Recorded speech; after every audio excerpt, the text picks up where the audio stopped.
Hi everyone, my name is Naomi, and the purpose of this video is to give you some tips to improve the quality and impact of your videos and on-screen sessions.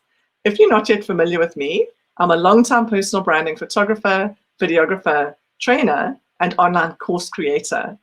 The first thing I want you to know is that all of us can shine on camera and we can present compelling, impactful videos and on-screen sessions. If you're new to this, the most important thing is to practice and get used to the way you look and sound on camera. Now let's talk about lighting, which is super important for the quality of your videos and on-screen sessions. And this doesn't need to be expensive or complicated. In fact, you can use beautiful natural light very effectively. The most important thing when you're being filmed is that you want to face towards the brightest available light source. And if you're inside, that will most likely be a window, which can act as a giant softbox, casting gorgeous diffused light onto you. But you don't want to be too close to the window because you don't want direct sunlight falling on you, because that can cast unsightly shadows and glare. Otherwise, if you don't have lovely natural light or you're filming yourself at night, then you'll need some artificial lighting. And my first suggestion is to use a ring light, especially if you're filming yourself with your phone. I'm filming myself here with my laptop, and I've raised it so that my camera on my laptop is more or less eye level so that you get a more attractive setting.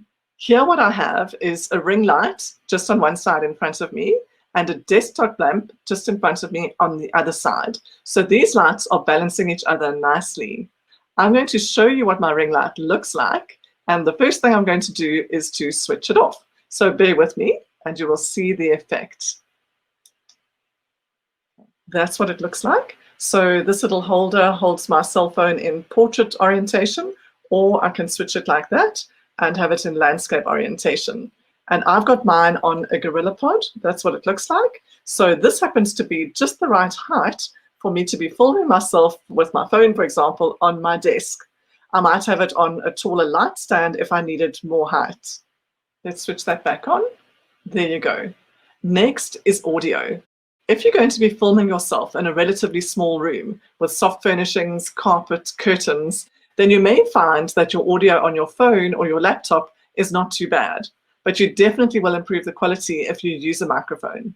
If you're on Zoom or a podcast, for example, you may just want to use your little earphones that come with your phone with their own little microphone, and that will improve your quality.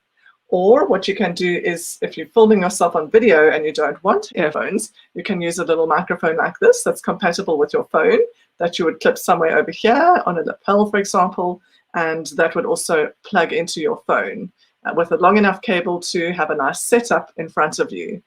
Or you could get a little more advanced and use a high quality microphone mounted on your desk, which is something that I have here. Mine is a Rode. That's what it looks like. But you don't need to start with that. Now I'm going to switch over to my slides and share some presentation tips with you. First and foremost, breathe.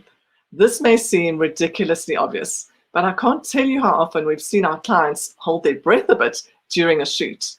It may be instinctive if you're not used to being on camera to take a big breath and then start speaking almost immediately, as if holding it in. What you want to do instead is take a few long, deep, rhythmic breaths, then let your breath normalize, and then begin speaking. Set your tone, also very important. And again, you may find if you're not used to being on camera that you start speaking a bit higher than you normally would out of anxiety.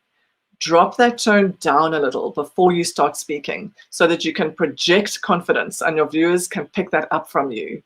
Pace yourself, also crucial for impact. You don't want to rush what you're saying. Pause every now and then to give your audience cues when to listen carefully when you're making a key point. Remember to smile. I hope I've been smiling enough as an example for you in this video. Your smile is so key for engaging your audience and raising your own energy and theirs. Also, when you begin, start with a pause, smile, get into your content, and then at the end of your video, smile, keep looking directly into that lens for a moment or two, and then let it go, so that you can cut off a little piece at the beginning and end and start and finish strong. Use everyday words.